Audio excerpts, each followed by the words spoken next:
Jeff, have you talked to your guys about the possibility with still several games to be rescheduled that, you're talking about these long lulls, but a possibility of several games being back to back on top of each other and what that preparation might be if you get there? Yeah, we've talked about it. I mean, we've talked about everything. Once we knew that we were not going to play Georgia Tech, I mean, we were trying to find another game to play. We were trying to schedule.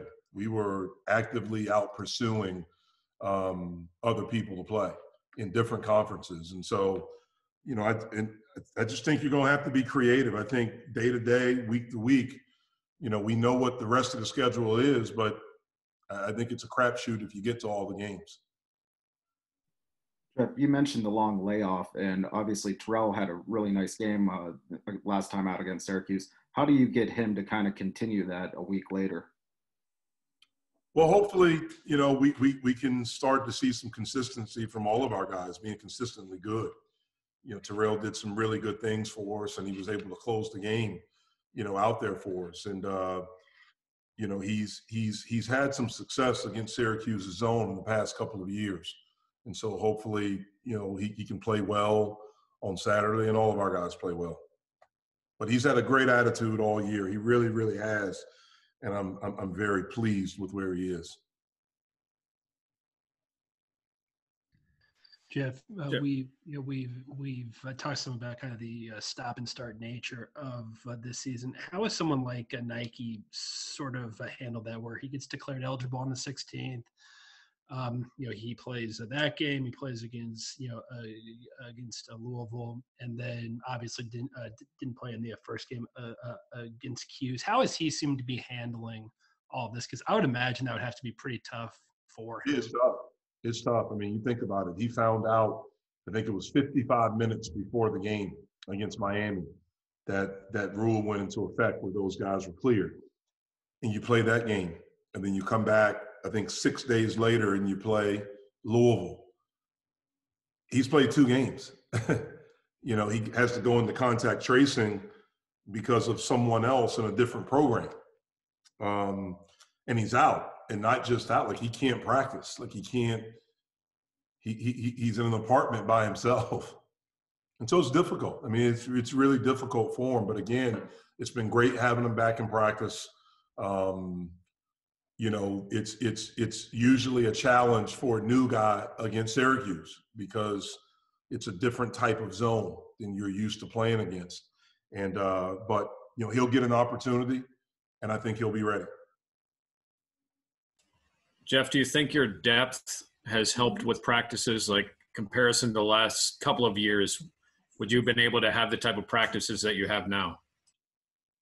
Probably not. We certainly have more depth. When we were able to be whole, when we have everyone, you're able to do that.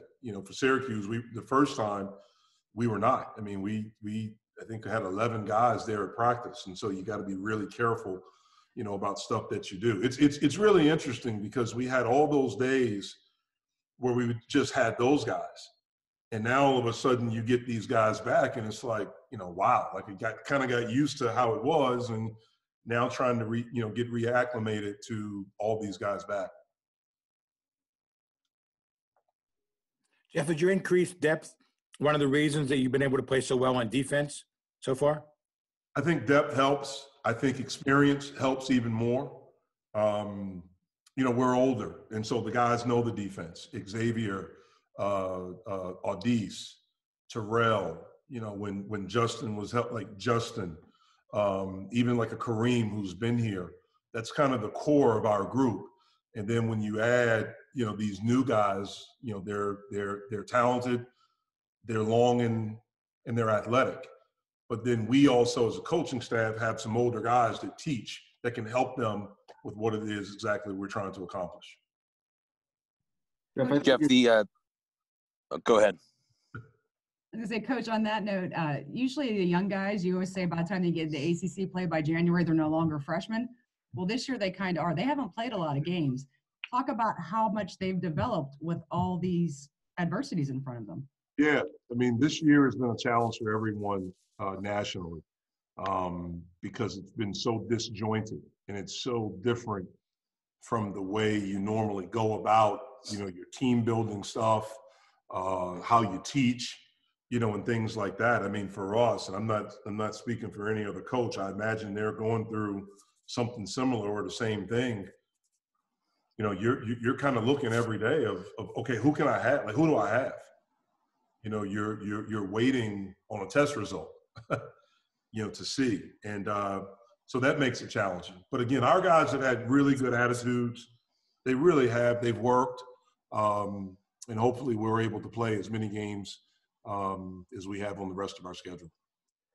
Jeff, last game against Syracuse was another game where you guys had some struggles in the first half, but really had an outstanding second half.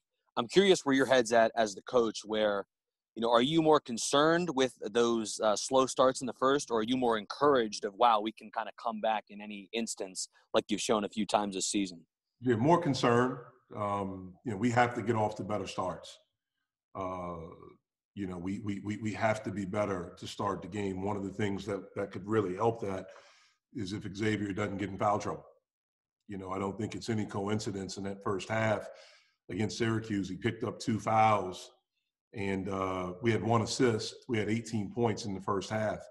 He plays the second half, and I think we had 11 assists or 12 assists, and we had 45 points.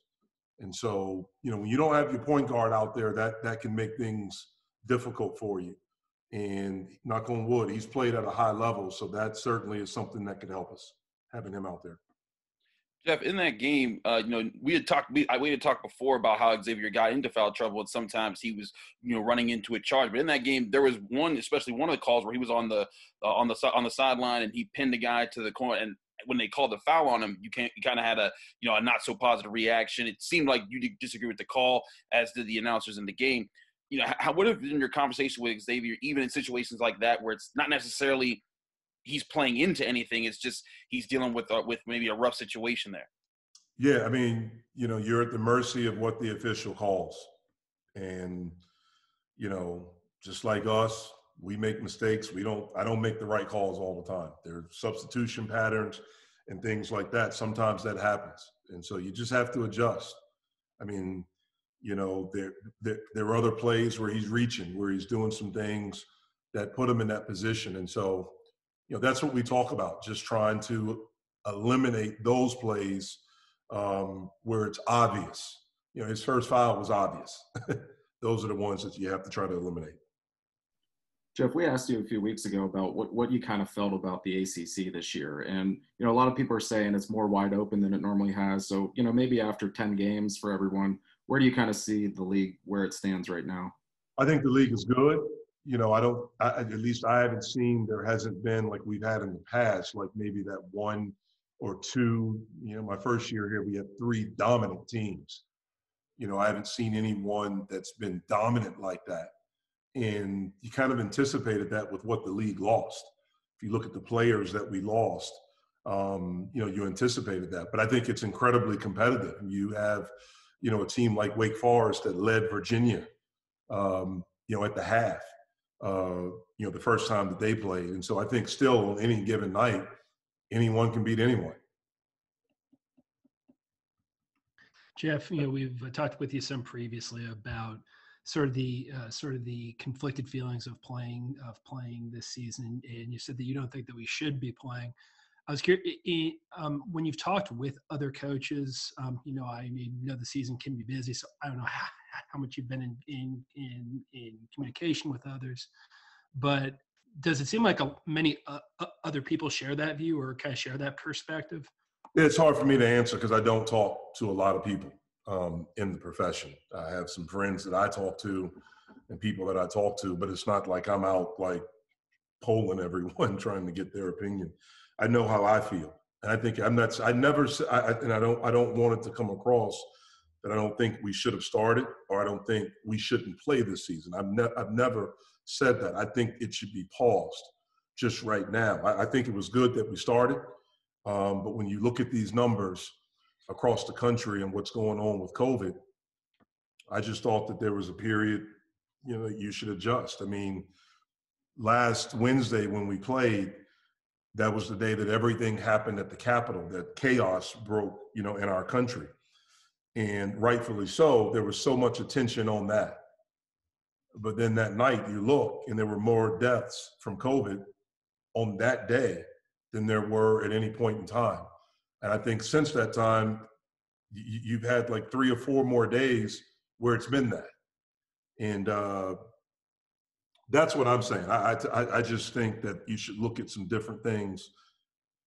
But again, I'm not the expert, so I'm just giving you my opinion. Jeff, sorry, go ahead, Craig. Jeff, do you think that we're still kind of in that period now? I think we are, but nothing's going to happen. I mean, we're going to play. But yeah, I think we are. I mean, when you look at these, it's dangerous. It's dangerous. And again, when I listen to what the experts say, you know, they're telling you not to travel. They're telling you not to be in law, you know, do these things. And so, again, and these aren't professional athletes. That's a completely different thing, in my opinion. These aren't, or we say there aren't professional athletes. So yeah, I think we are still in it. Well, Jeff, kind of on that topic, I guess the Division I Council postponed the vote for name, image, and likeness rules, but there's still on a mandate to make a plan for change by next January, which means that these kids that you're recruiting in the upcoming class, this is going to impact them their freshman year, but you and them don't have any idea how it's going to work still at this point. How frustrating is that? And maybe when you've been talking to kids and parents, what's that perspective been like trying to deal with that? Yeah, I mean, honestly, I haven't really talked about it a lot, to be completely honest with you, in recruiting. If they bring it up, we talk about it and talk about, you know, I tried to explain to them my kind of perception of how it could work. But it is difficult because you don't know. You don't know exactly how it's going to work. And so I don't know. I mean, I try not to worry about things I can't control, man. I haven't, as my dad used to say, I have enough on my plate to say grace over, you know, to worry about all this other stuff.